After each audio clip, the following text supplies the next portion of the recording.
to the shop. Today is a very exciting day. This is an exciting video for me.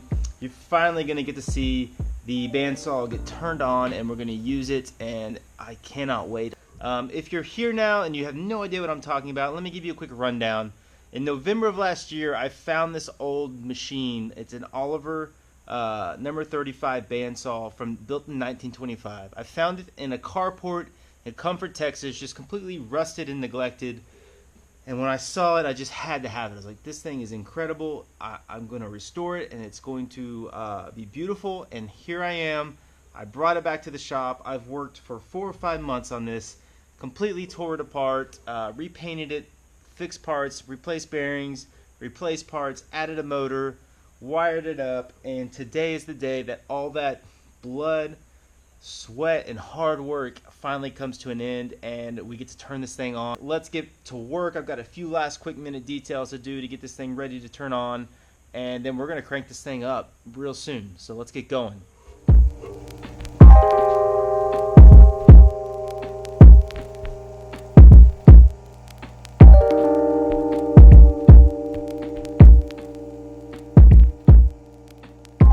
Yes, I am starting a blog, and I am very excited about it. You're going to get a lot more details about this bandsaw and a whole lot more details about what goes on here in the shop. Thanks to Wix for sponsoring the video, for providing the platform to create something that I think is going to be really cool and beneficial for you guys. So give me just a few seconds to explain this to you. Wix is a really cool platform. It allows you to do, kind of gives you a creative freedom to drag and drop using their templates, your photos, your logos.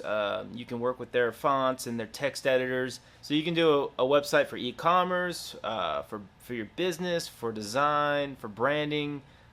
There's kind of an endless possibilities of what Wix allows you to do. So you can see here I'm working with the platform. I chose this template. I thought it was super cool. It fits my my blog, the style I want. The functionality of it is simple. Got a cool picture of the bandsaw backlit from the shop, which is kind of the starting theme of this blog, because that's what I'm going to talk about first. And I'm really enjoying it. It's cool, it's fun. And if you stay tuned, I will talk a little bit more at the end of the video about the blog and the content that's going to be on it and what you can expect. You should definitely head down to my description, click the link, head over to Wix, and get started on your website now. So in the start of this video, Ryan and I are working on putting the tires on the wheels. The wheels are cast iron, and you have to have a rubber tire in between the wheels and the blade. That's how any bandsaw works. They're supplied by Carter Products. Really, well, the challenge with them is, since they have such a big 36-inch wheels, is stretching them on to the wheels. So what we ended up having to do, I mean, what they tell you to do is clamp it and just work around and stretch it, but I couldn't do it. I mean, I guess I wasn't strong enough. So what we ended up doing was clamping it and just working it with a crowbar, which probably not the best way to do it, but it worked. So once you get the tire on the wheel, you have to epoxy. You have to glue it on with epoxy. You can't just leave it on there without any glue. It could slip or slide off. So that process really is pretty simple. You just put in like a 1-inch diameter steel metal pipe of any kind and mix your epoxy, and you just roll that pipe around the wheel and come behind it and spread your epoxy in there. It was real tedious. It took a long time to go around the whole circumference of the wheel, but it was just kind of a long process. It was a little messy too. I cleaned off the excess epoxy with acetone and some lacquer thinner, which worked pretty good. Okay, so since this saw is going to have a mounted motor on the side, I had that motor mount fabricated. It works pretty simple. It has 2 slotted holes for 1/2-inch bolts that I've drilled a hole and tapped the threads for that, so it'll bolt directly to the saw, and that they're slotted so you can go front to back and align the pulleys that way.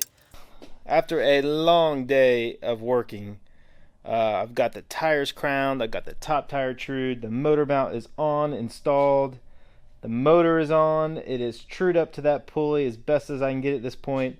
I know what I need for flat belt distance wise now. I'm getting so close. I'm worn out and tired. I'm going to call it a day. But I'm getting super pumped, man. I cannot wait. We're very close at this point.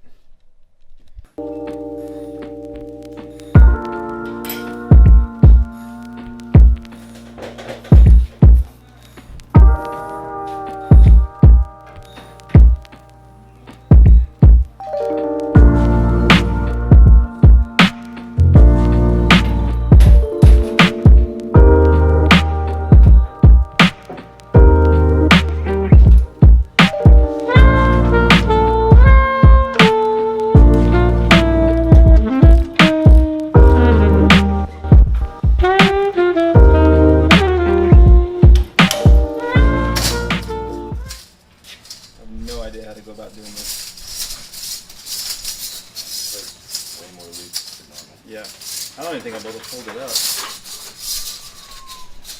Ooh.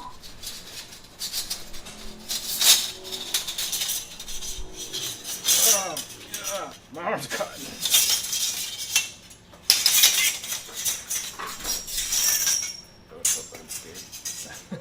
This blade is, I think it's over 18 feet long, so it's a little bit tricky getting it open. It's an inch and a half.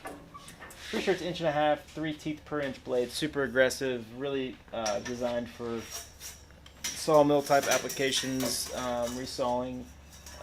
It's made by Linux. Not much to say there. It went on pretty easily. The tensioning on the saw is really pretty easy to use. And there's a little knob back here that tracks it, as you can see. It tilts this front blade and gets everything aligned. You want that blade trying to run in the middle of your wheel. See how it's pressing that spring now? So that all went pretty well. That was pretty easy. Okay guys, I finally got the belt for the bandsaw. I'm not exactly in work clothes today because it's actually my wife Emily's birthday. So I got Johnny up here with me, and he's going to help me put this belt on the saw. Hey, bud. You want to help me put this belt on? So, yeah. Shouldn't take long, and I'm anxious to get this on, so let's set it up.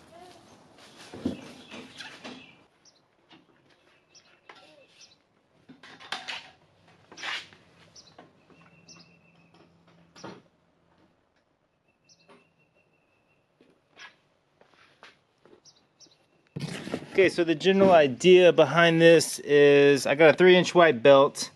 You can see right here how we've designed this. Let me get a little brighter setup. Careful, Johnny. I've got these bolts here. There's one here and there's one in the back, and they press against a plate that's hooked to the motor. And if everything goes to plan, they should tension this belt. It needs quite a bit of tension for it to work. So let's give this a shot and see how it works. Alright, let's try it again, dude. You ready?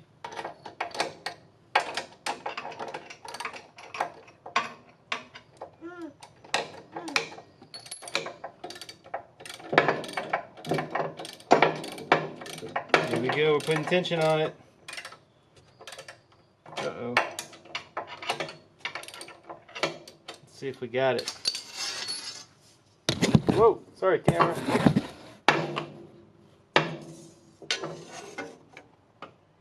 Oh man, it's close. Maybe a little more.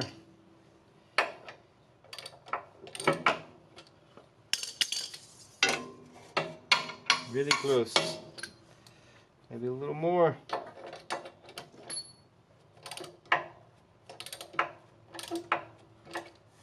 That's a lot of tension on that thing. Seems like a lot. Alright, I think we got it. This is not a safe work environment for a 2-year-old. It's hard to know how much tension to put on this. It's quite a bit on here right now. So I don't think I'm going to go anymore. You know what time it is now. It's time to turn the saw on. Alright, so we've waited long enough. I'm ready to crank this thing on. It is all hooked up. The electrical is all hooked up. Everything is ready. The blade is on and tensioned. Let's do this. This is 4 to 5 months of really hard work. I've put some late nights into this machine, and this is what I have been waiting for the whole time to get this thing running. So let's do this. I'm gonna open the doors so you can see the wheels rolling on this thing. Let's fire up thing. Let's fire it up.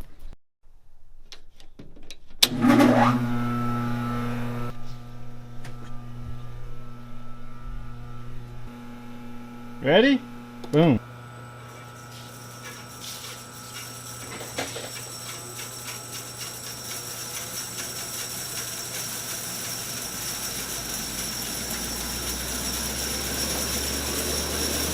Wow. Yes. Man, I wish you guys could be here to feel the wind coming off those spokes. running so smoothly.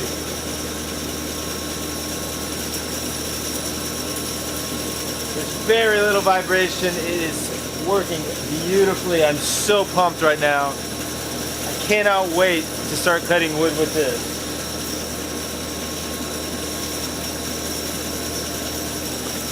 Man, that is very satisfying. 4 to 5 months of hard work, and it runs beautifully, just as I would have expected. The wheels are good. There's a little front to back movement in them that puts, I think it's putting a little bit of vibration into the saw. But man, it runs great. The VFD is programmed to slow the saw down on it over a period of 40 seconds.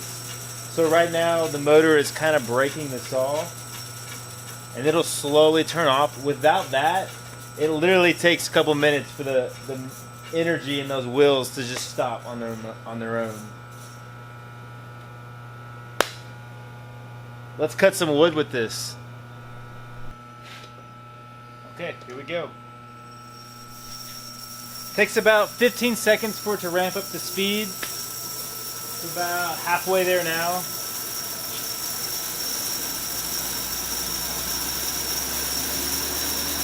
Alright, let's do this.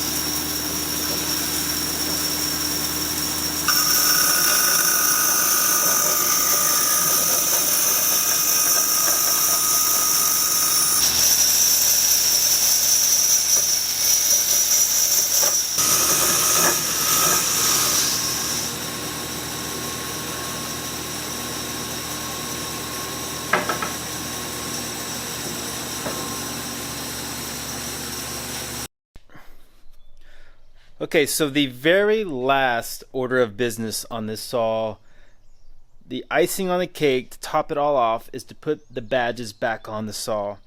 Now I have a very, very exciting addition to the badges. The original badges, obviously, that came with the saw, the Oliver badge with the model number, serial number, the badge that showed what to grease it with, the Ed Friedrich Incorporated inventory tag from when it was owned by that company. I am not going to restore the badges. I don't see any point in it. I think that 93 years of use and patina is something to hold on to.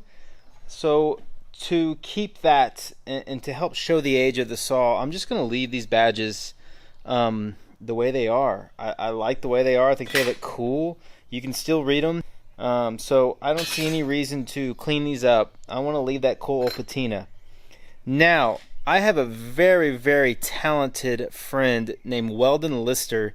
He is a metal engraver. He does amazing work. Here's a few photos of what he does. He mostly engraves guns. I mean, he's done work for some of high-end clientele. And I've known him as a fellow craftsman and respected him for a long time. I've made tool handles for him, and all in all, I really look up to him. He's a super cool guy.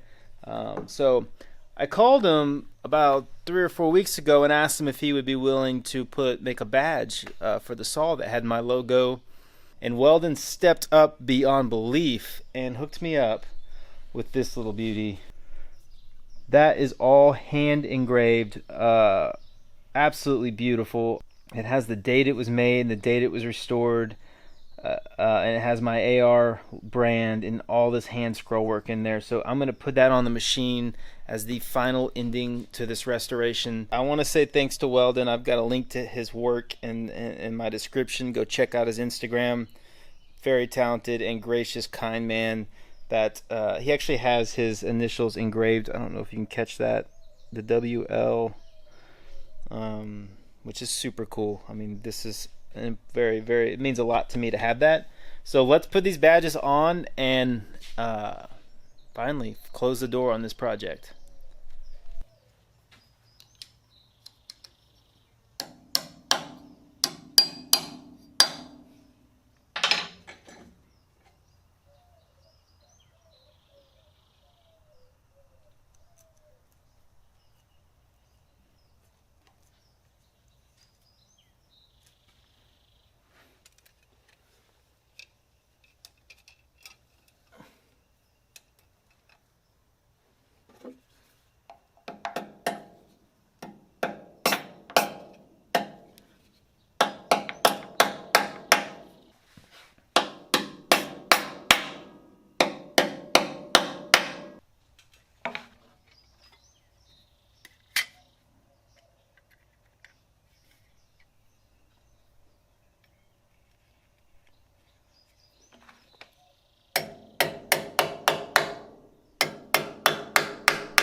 Okay, so there you have it, everybody. The bandsaw is done. I've had so much fun restoring this. I want to say thank you to all the viewers that watched, everyone who sent me emails, left comments helping me out. I know I don't always write back to all those, but I do appreciate all of it. I really couldn't have restored this saw without the help of a lot of y'all.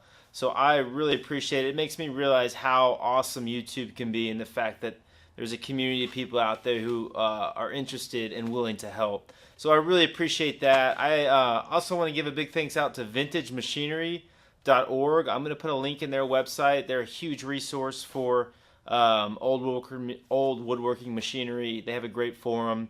So I tapped into that and used that, and it was super helpful. So thanks to those guys. So be on the lookout for the blog coming really soon through Wix. I'm very excited about this. You're going to get to see a lot of extra footage, things on the bandsaw that you didn't get to see, like the VFD drive that got installed, things like the budget, what I spent money on, the materials I use, all these details that don't really get included in the videos because I can only fit so much content. They're going to fall into the blog, hopefully, and just be another resource for you guys. I'm open to any suggestions you have on the content for that. I have the itch to buy another machine, another old machine, and restore it, and I already have a couple in mind. I just have to find them. So if anyone has a lathe, I'm interested. I need a lathe. That's what I'm looking for. Just got to find the right one. And hopefully we can keep filming this process and keep sharing with you guys the beauty of this old equipment. I can't wait. You guys this is not the end of this bandsaw for y'all. You're going to get to see me constantly use it in my videos from here on out. I already have several projects planned out for it. So, you know, it's not over. There's a lot more to happen with this saw. So again, I appreciate it, guys. Thanks so much, and I will see you next time.